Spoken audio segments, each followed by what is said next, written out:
Hi, boys and girls. Okay, here we go. Next chapter. What's happened so far? Who did we meet last time? The little workers, the Oompa Loompas. And when the chapter ended, last chapter, who was the one that was down there scooping hot melted chocolate into his mouth as fast as he could? Right, Augustus Gloop. Chapter 17, Augustus Gloop goes up the pipe. When Mr. Wonka turned around and saw what Augustus Gloop was doing, he cried out, "Oh no, please, Augustus, please! I beg you not to do that. My chocolate must be untouched by human hands." "Augustus," called out Mrs. Gloop, "didn't you hear what the man said? Come away from that river at once." "This stuff is terrific," said Augustus, taking not the slightest notice of his mother or Mr. Wonka. "Oh boy, I need a bucket to drink it properly." "Augustus," cried Mr. Wonka, hopping up and down and waggling his stick in the air, "you must come away. You are dirtying my chocolate." "Augustus," cried Mrs. Gloop. "Augustus," cried Mr. Gloop. But Augustus was deaf to everything except the call of his enormous stomach. He was now lying full length on the ground with his head far out over the river, lapping up the chocolate like a dog. "Augustus," shouted Mrs. Gloop, "you'll be giving that nasty cold of yours to about 1,000,000 people all over the country." "Be careful, Augustus," shouted Mr. Gloop. "You're leaning too far out." Mr. Gloop was absolutely right, for suddenly there was a shriek and then a splash, and into the river went Augustus Gloop, and in 1 second he had disappeared under the brown surface.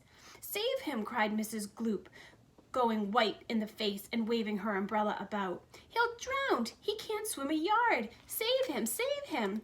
"Good heavens, woman," said Mr. Gloop, "I'm not diving in there. I've got my best suit on." Augustus Gloop's face came up again to the surface, painted brown with chocolate. "Help! Help! Help!" he yelled. "Fish me out!" "Don't just stand there," said Mrs. Gloop screamed at Mr. Gloop. "Do something."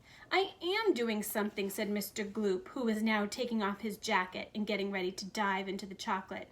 But while he was doing this, the wretched boy was being sucked closer and closer toward the mouth of one of the great pipes that was dangling down into the river. Then all at once, the powerful suction took hold of him completely, and he was pulled under the surface and into the mouth of the pipe. The crowd on the riverbank waited breathlessly to see whether he would come out. "There he goes," somebody shouted, pointing upward. And sure enough, because the pipe was made of glass, Augustus Gloop could be clearly seen shooting up inside, head first like a torpedo. "Help! Murder! Police!" screamed Mrs. Gloop. "Augustus, come back at once. Where are you going?" "It's a wonder to me," said Mr. Gloop, "how that pipe is big enough for him to get through it." "It isn't big enough," said Charlie Bucket. "Oh dear, look, he's slowing down." "So he is," said Grandpa Joe. "He's going to stick," said Charlie. "I think he is," said Grandpa Joe. "But golly, he has stuck," said Charlie. "It's his stomach that's done it," said Mr. Gloop. "He's blocked the whole pipe," said Grandpa Joe. "Smash the pipe," yelled Mrs. Gloop, waving her umbrella. "Augustus, come out of there at once." The watchers below could see the chocolate swishing around the boy in the pipe, and they could see it building up behind him in a solid mass, pushing against the blockage. The pressure was terrific. Something had to give. Something did give. And that something was Augustus. Woof!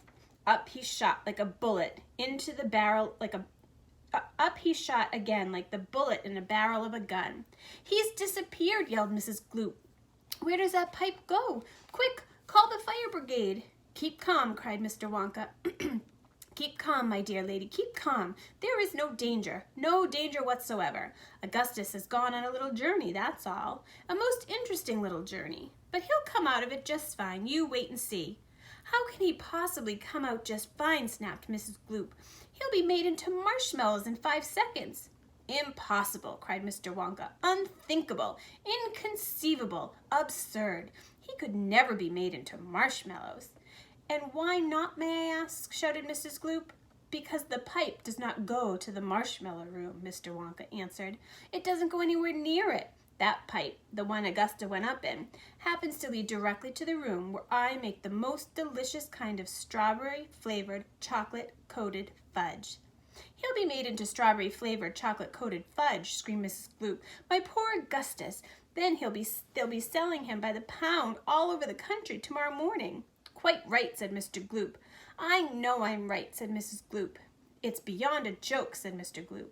Mr. Wonka doesn't seem to think so, cried Mrs. Gloop. Just look at him. He's laughing his head off. How dare you laugh like that when my boy has just gone up the pipe? You monster, she shrieked, pointing her umbrella at Mr. Wonka as though she were going to run it through him. You think it's a joke to you? You think that sucking my boy into your fudge room like that is just one great big colossal joke? He'll be perfectly safe, said Mr. Wonka, giggling again. He'll be chocolate fudge, screeched Mrs. Gloop. Never, cried Mr. Wonka. Of course he will, shrieked Mrs. Gloop. I wouldn't allow it, cried Mr. Wonka. And why not, shrieked Mrs. Gloop. Because the taste would be terrible, said Mr. Wonka. Just imagine, Augusta-flavored chocolate-coated Gloop. No one would buy it. They most certainly would, cried Mr. Gloop indignantly. I don't want to think about it, shrieked Mrs. Gloop. Nor do I, said Mr. Wonka. And I do promise you, madam, that your darling boy is perfectly safe.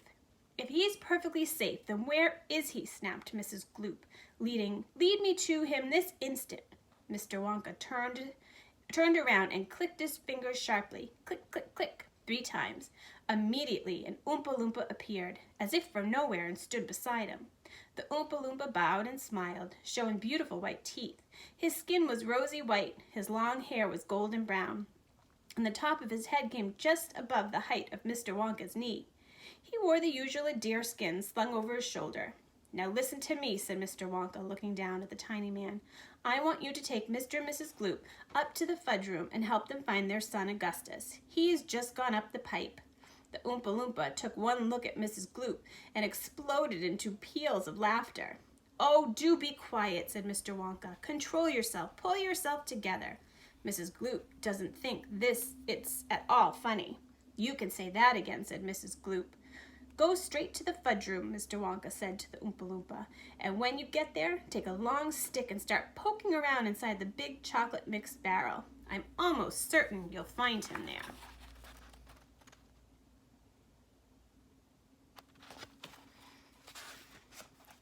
But you better look sharp.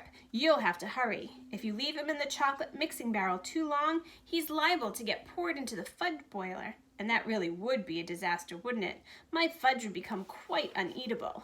Mrs. Gloop let out a shriek of fury. I'm joking, said Mr. Wonka, giggling madly behind his beard. I didn't mean it. Forgive me, I'm sorry. Goodbye, Mrs. Gloop. And Mr. Gloop, goodbye, goodbye. I'll see you later. And as Mr. and Mrs. Gloop and their tiny escort hurried away, the 5 Oompa Loompas on the far side of the river suddenly began hopping and dancing about and beating wildly upon a number of very small drums. Augustus Gloop, they chanted. Augustus Gloop, Augustus Gloop, Augustus Gloop. Grandpa, cried Charlie. Listen to them, Grandpa. What are they doing? Shh, whispered Grandpa Joe. I think they're going to sing us a song. Augustus Gloop, chanted the Oompa Loompas. Augustus Gloop, Augustus Gloop, the great big greedy nincompoop.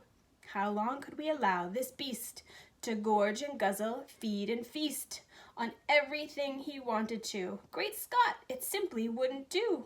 However long this pig might live, we're positive he'd never give even the smallest bit of fun or happiness to anyone.